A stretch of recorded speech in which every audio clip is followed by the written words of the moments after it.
there and maybe you spend your whole time in silent meditation and nobody teaches you.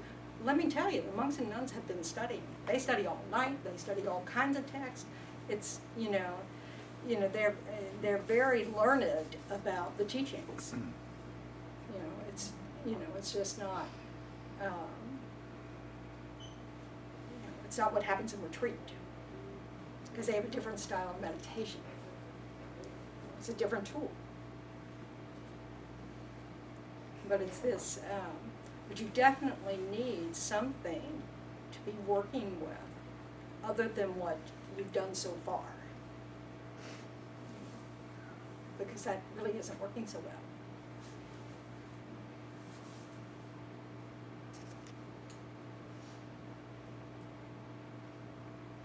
But like all the students that, all the geshes say, if they create the cause to have a really excellent rebirth with all the perfect conditions, if they were Geshe Larampas in this life, they may be, great meditators in the next. Because they'll have all that, if they've gotten something, they're able to, if they've reached certain levels of understanding, and they may quickly get back to that level, under good conditions, and then they'll be able to start meditating really early. Because a lot of them do. They'll just, instead of continuing with their studies, but they've memorized all the texts, so it's not like they're absent of study. But at 20 or 21, they go up in the hills and they meditate. They go to the caves, which is just an expression. I usually have to put walls around. So, I'm sure at one time it was literal caves. But the bears have to have some place to sleep. So. But yes, like you said at the beginning of this discussion, our faults are the obstacles for being able to see the good qualities in teachers. It's like that we talked about before, that idea that, sometimes the things that we see in others that we really don't like are the best mirrors on what we already, what we do and know so well.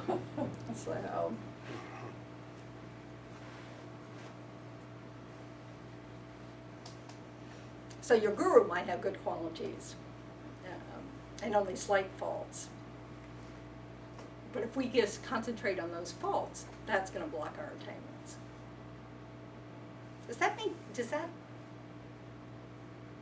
Can you see the logic in that? What's the logic in that?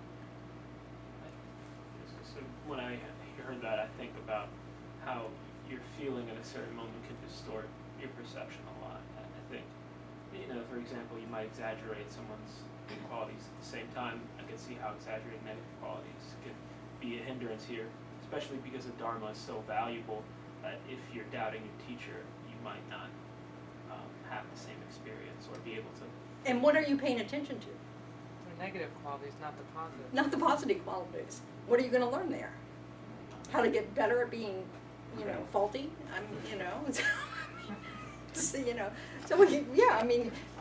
While we're busy examining people's faults and judging their faults and doing all this stuff, we're not paying attention to their good qualities and what we could learn from them.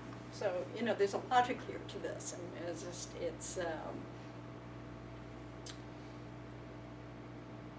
this is where we need our common sense. It's just sometimes not so common. But we try. Okay. Whereas even in the case of a guru who mostly has faults, you will still increase your own qualities if you don't focus on the faults. Because not focusing on the faults alone is a good quality.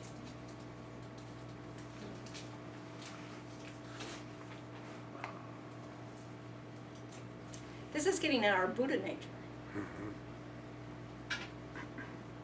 We all have the capacity to become a Buddha. So even someone with lots of faults has the capacity to become a Buddha. Maybe not this year.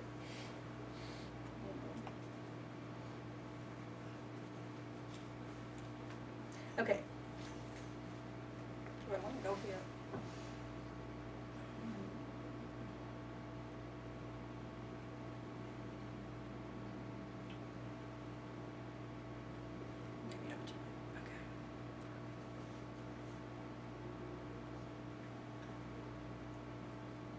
Okay, in general, a teacher is someone from whom you've received the teacher's teachings, kind words. Teacher is someone who skillfully guides you with the instructions of all the paths in their entirety. So the way we rely on thought on a teacher. So meditating on the qualities of the teacher rather than our perceived faults of the teacher. That's one of the ways of relying on a teacher in thought. This is just what we've been talking about.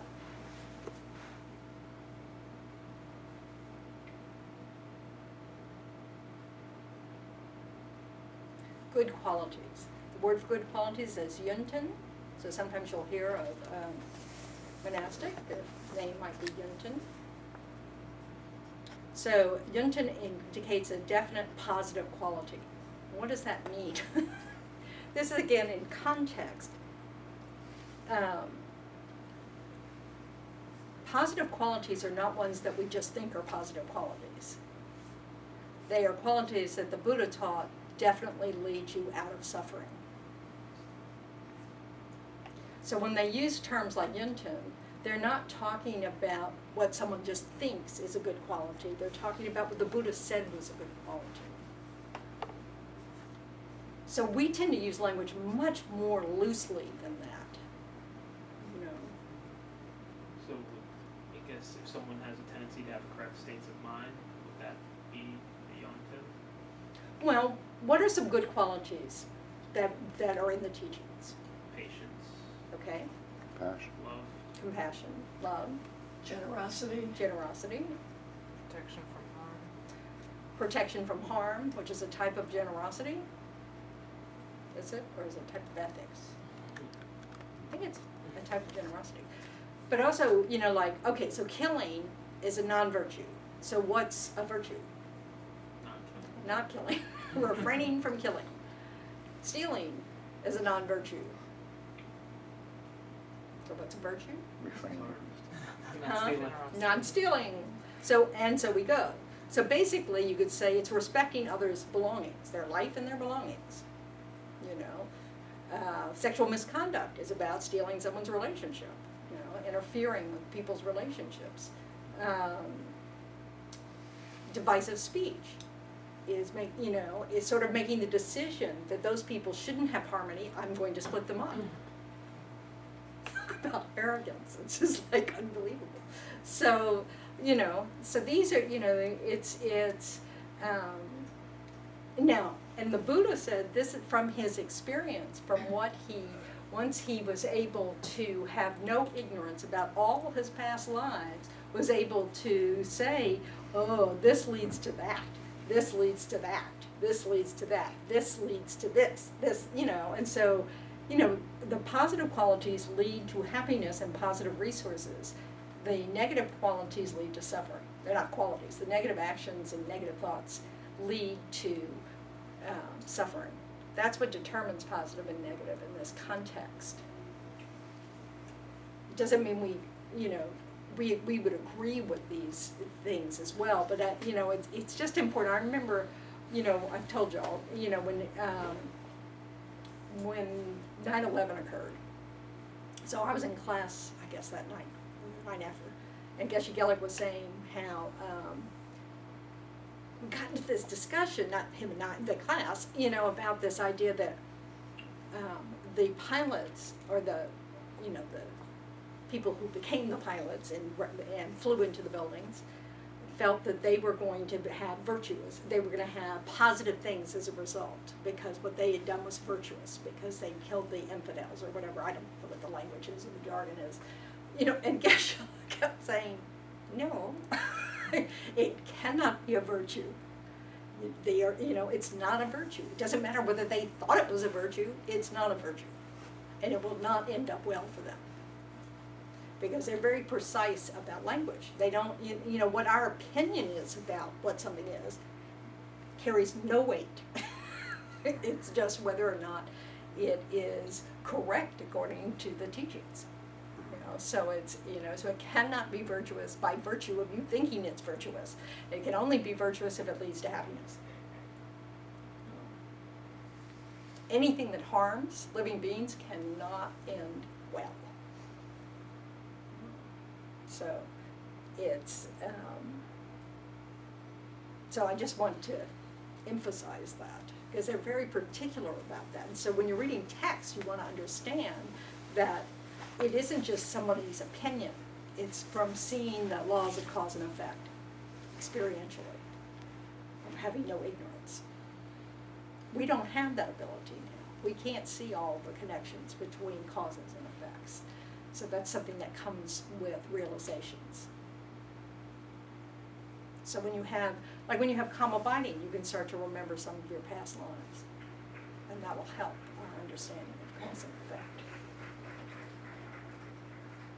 But these good qualities arise from the fact that we already have this facility. We have compassion. What we don't have is universal compassion. We have loving kindness. We don't have universal loving kindness. So according to the Buddha, this is our proof that we have the potential to perfect our good qualities and eliminate our negative qualities because they're based on wrong information. So when we correct that, they won't arise.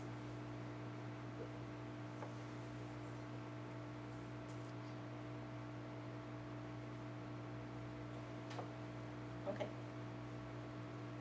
A question. Yes, somebody has a question. Yes.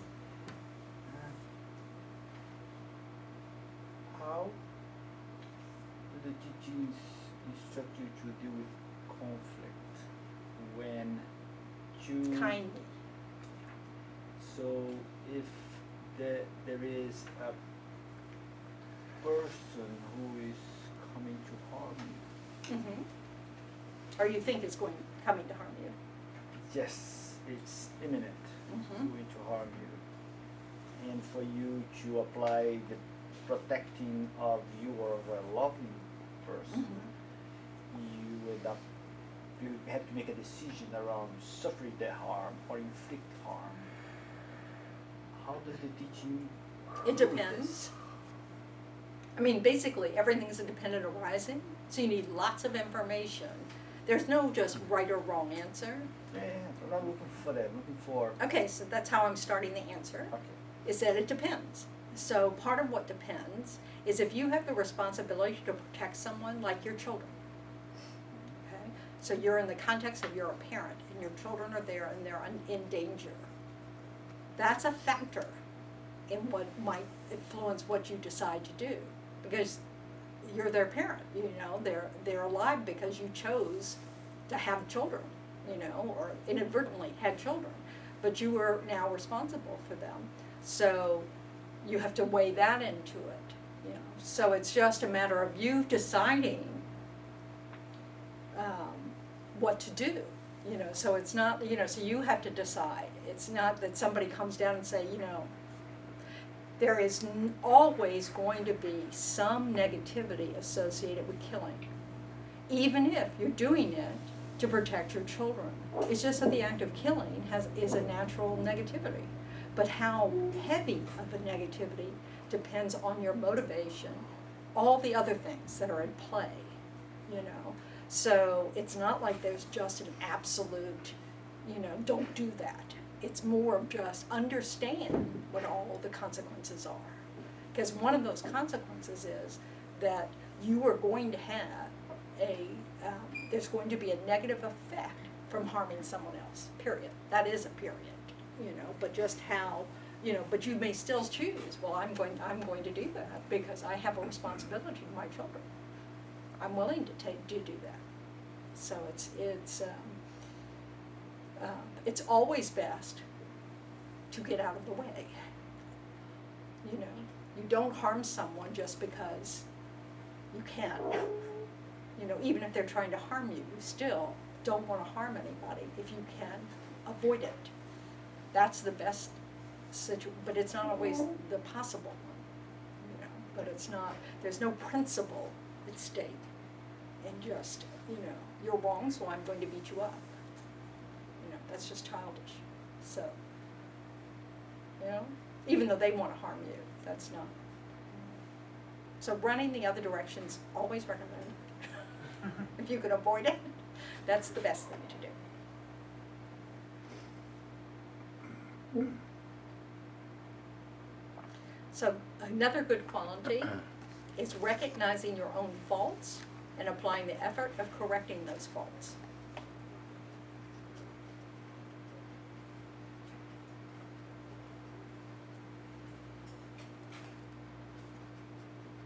So this is part of our Buddha potential.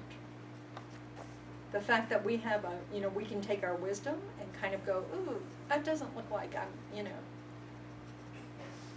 I need to, watch what I'm doing, or say what, watch my speech. That it's a good quality that we have. This is one of our foundations. We have this ability to do this. We can discern, self-assess.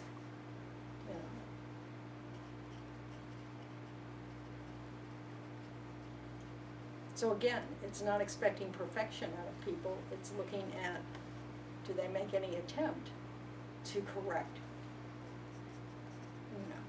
their faults.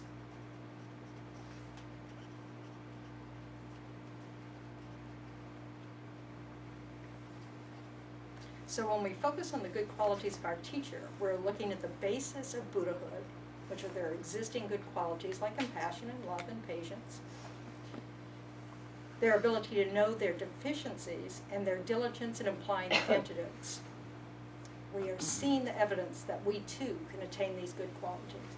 So let's pretend that your teacher, you have a teacher, say His Holiness the Dalai Lama is your teacher,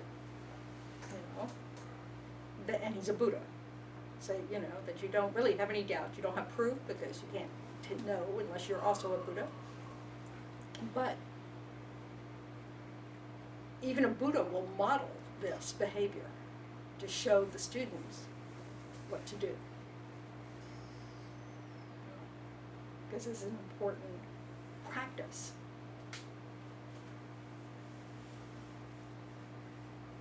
I remember at the end of a retreat, I went to a 3-month monastic retreat at Plum Village with Thich Nhat Hanh. Well, it wasn't at Plum Village, it was in California at a monastery there.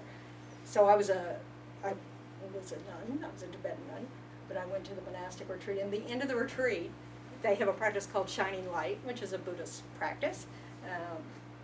And Thich Nhat Hanh sat there in the middle of the 400 people of the retreat, and said, and shone light on his qualities and maybe the mistakes he made and all that during the retreat, and what criticisms he heard during the course of the retreat of his behavior or his speech, and reflected on that. And it's one of those moments you kind of go, yeah, this is cool. This is pretty awesome all by itself. So, but it's that modeling of behavior we need to do, and everybody got it. I mean, all the work groups. I did the same thing. The person who was in charge of the work group had to shine light on all the members, so we all got our light shined on us. Anyway, and then we as a group would do it for the leader of the group, all that stuff. So it's a great practice.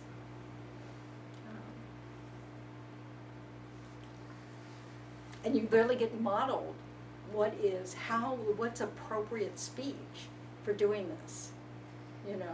How do you use kind, right speech for constructive criticism, but this is what Dharma friendship's about. It's not about just saying, "Oh, it's okay, dear. You weren't that bad." It's about, "Oh, well, if you want to, what I saw was this. Maybe you want to consider trying this." So there's a lot of trust there. Even if you don't know the person, but you trust their practice. So it's about learning how to make best use of Dharma discussion, where it's not like our ordinary friendships where we expect people to just support us no matter what we've done. It's more in light of, we expect someone to be compassionate and loving and care enough about us to tell us how we might improve. So, and trusting our Buddha nature. You can become a Buddha. Why wouldn't I share with you what I see might help you? Because please, I want you to get there first and come back again. So the Buddha must appear to us as a normal human being with all common human imperfections. It is the only way the Buddha can interact with us, because this is the only way we can perceive a Buddha, because it's our faults and that are the obstacles to seeing a Buddha. That's what makes Shakyamuni Buddha a super emanation body, which means the people who were able to meet Shakyamuni Buddha had enough merit to have the condition for a super emanation body, which meant that they could see the deeds of the Buddha. So the days of the miracles are all about the Buddha actually demonstrating his abilities, the ones you can see. Which obviously makes it a little easier to trust the teachings. We don't have the merit for that. That's all right. We also live in a time we wouldn't believe it for a second. Especially now. The closer and closer we get to being able to do anything we want with video cameras and computers and make anything look like it's true, and anybody could have said it because we can just change the face on the thing, Yeah. So could you perceive a Buddha in everybody having some Buddha nature in them? So if you see a quality that you would reflect upon as being a quality of a Buddha, could that be that every individual could have some kind of Buddha nature and you can perceive that? Everybody does have that. So like if I just, like talking to Nicole and Nicole just... Yeah, but you'd still be making a leap, because you can't actually see that. Can I feel it, or by her actions? No. No. So What I don't understand how you're going to perceive a person to be a Buddha. You have to have a lot of merit to see Shakyamuni Buddha as a Buddha. We can't do it. Until you're a Buddha, you can't see a Buddha. Okay. So this whole idea of seeing a teacher as a Buddha Uh-huh. is from our mind. Hmm. We have to just understand that enlightened beings are possible, and it is to our benefit to see our teachers as Buddhas in certain circumstances. So, So I could see that, and I'm not a Buddha. I could see Buddha nature. No, you can't see in them. you, or No. could, you can assume Buddha nature is there due to the teaching. Right. Okay. Yeah. Or you just, from your experience of never having met someone who doesn't have compassion for someone or something. But you can't actually see their minds. So until you have clairvoyance and have some ability to see what's in someone's mind, you really can't know what's in their mind. You can just infer from their actions and their speech, and you can be wrong. Politicians are really good at showing these qualities. It's a really cheap shot, but it was an easy after seeing Trudeau and his apology tonight, it was an easy place to go to. So you'll have to watch the news. You don't want to do that, though. Yeah. Well, then don't. It's not worthy of your attention. We can't help it. That. So the point is that it is because of our lack of merit, our lack of realizations, that we can't see a Buddha, even if they're right there in front of us, okay? So of course, even a Buddha is going to look like an ordinary sentient being. So this is what, one of the teachings suggests, it's really to your advantage to see everybody as a Buddha, and you're just the last one not there. But this means you'll focus on their good qualities. You'll learn from everybody, because you'll see them as potentially a teacher. It keeps you open and humble, and this is to our advantage. It is a condition for us to develop our good qualities.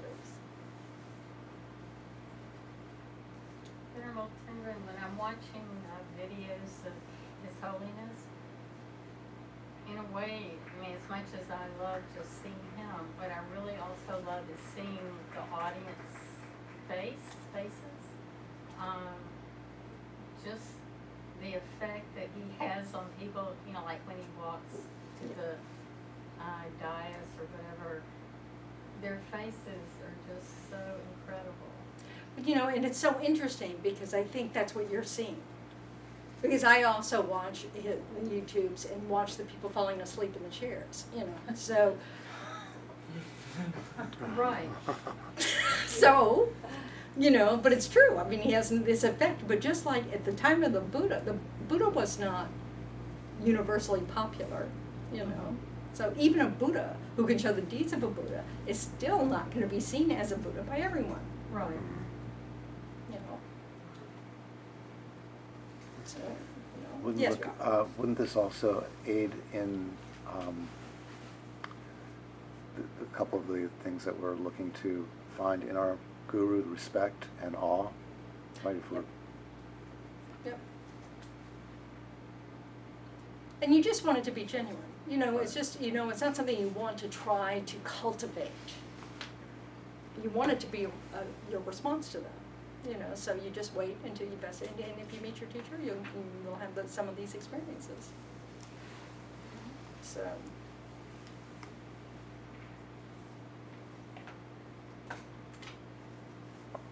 And the Buddha, of course, said, at the time of his parinibbana, as they say, you know, at the time of his death, said, I'll send you teachers. Because, you know, the Buddha was only the fourth of 1,000 Buddhas of this particular era. Well, that's hopeful too, isn't it? Or, Well, I mean, just the point is, this is why I make prayers to Maitreya Buddha to be born at the time of Maitreya Buddha. Because if you have the merit to be born at the time of Maitreya Buddha and meet Maitreya Buddha and da-da-da-da-da, that means, you know, you have created the cause to be ripe for realizations with Maitreya's teachings, you know. So, and part of that cause is really wanting it. We really, you know, think about all the things you've done in your life, you know, things that you've accomplished, things that you know, you had a strong motivation and you followed through with effort. You know, you really wanted it to happen. And then you did what you needed to do in order to make it happen. It's the same thing here. Motivation really helps us do what we need to do. If we're not highly motivated, we generally won't do it. Unless someone makes us, and then that's not going to be the same quality. So it's really understanding how important it is to cultivate your motivation and your aspiration and reading things that inspire you and that you know, I mean, it's like giving you total permission to be sappy, you know, because you're going to need it. You're going to need that real, you know, like, you know, this real confidence. When you see people suffer and it just breaks your heart, you know, you want to remember there's possibly a way out of this. And I want to help these people get out. So you want to really cultivate that really strong sense of it's valuable to keep working on these things. You may not have any proof yet that it works, but like, so, you know, if you wait for proof, you'll never get any. The proof comes from doing it.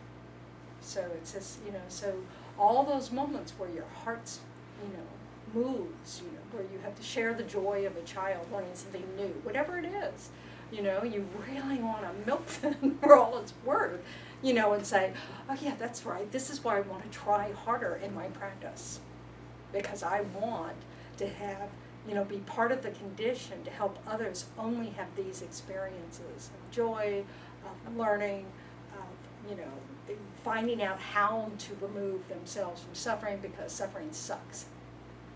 And there's a way out. Why not try to go there? You know, we don't do it for ourselves. We do it. I mean, we do it for ourselves, but we do it for everybody. You know, so it's, you know, it's like we need that kind of. So you want to always be reading something that inspires you, as well as reading something that gives you the knowledge you need to implement the teachings. You know, you want both, but you want the inspiration just to keep going. Yes, there's a part of me that understands that people have goodness in them, so I can trust this idea about Buddha nature. It may not be present in this life because of their conditions in this life.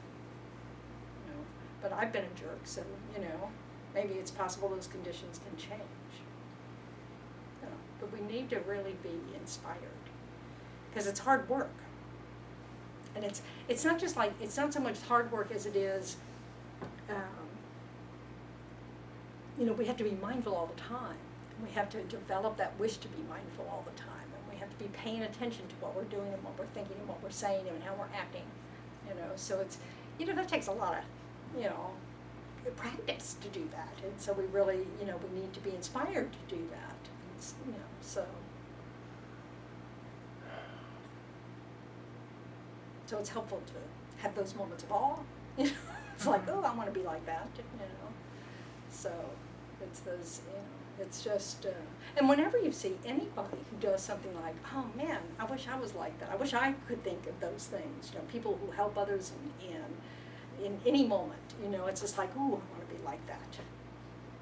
And so it just helps inspire us. You know, if we see somebody else doing it, that means we have that potential too. We all have the same qualities, we just have different conditions. So, it says, you know. Okay, pep talk. Pep talk finished.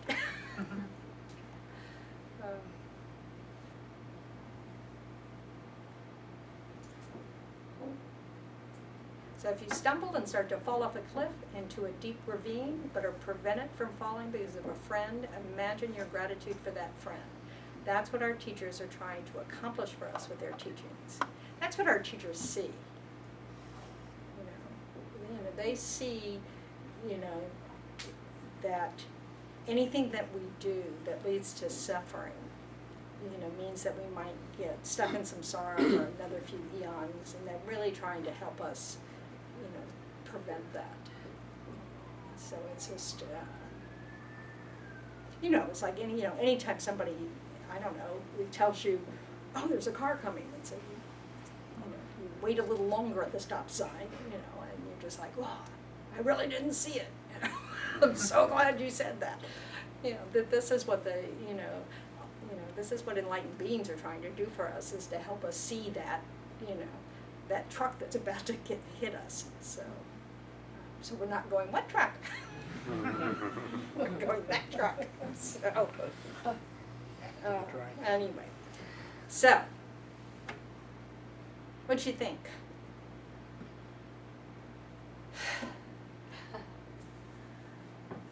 More equipped to handle some sorrow, hopefully. Yes. We want to milk it for all it's worth to get out. That's what we want to do. So next week's the last class for this, because I really, someday you'll have more questions when you meet your teacher.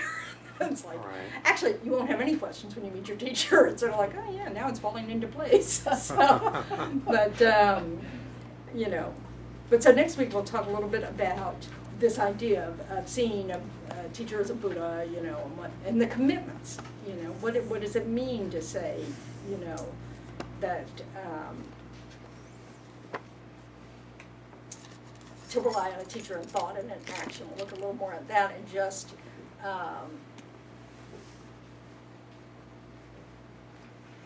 this idea that since we can't see if someone's a Buddha, you know, what's the purpose of that? But it has a lot to do with just this idea of really focusing on good qualities, because that actually leads us to good habits, as you know. So it's but we must develop our inner wisdom. You know, just like, you know,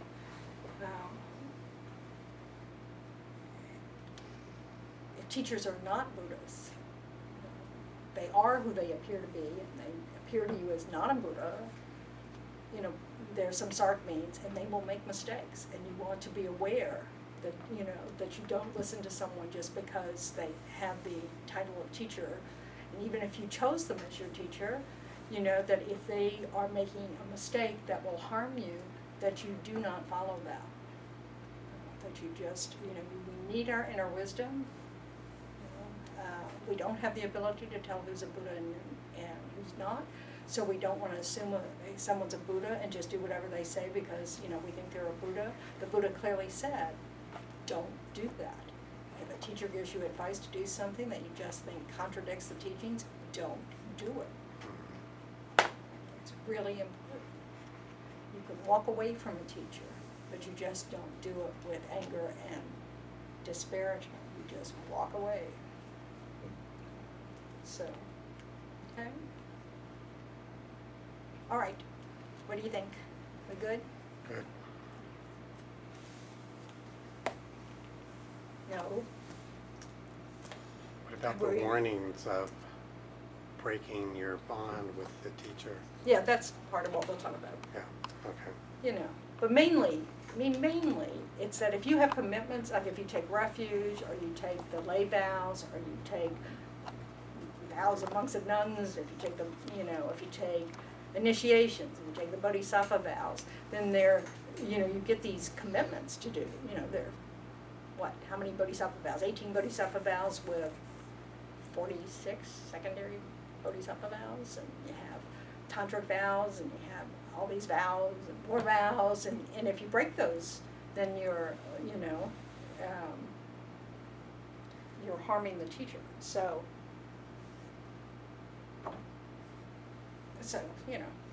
basically, you basically try not to break them. The very least, it's like when I laugh about saying, that you have commitments to do certain practices and stuff, and so you best to do those things really mindfully, really well, all that kind of stuff, but if nothing else, do them. Even if you just go blah, blah, blah, blah, through all the ones you've memorized, that's keeping your commitment to it, but it's not the best way to keep your commitment, but better than not doing it. That's what my teacher used to always say. Don't ever just not do it. You do it. So anyway, so yeah, but a lot of that is all about the vows that you take with a teacher. If you have any, you don't always have them. Except for this caveat. Anybody you've taken on as a teacher, if you ask them for advice,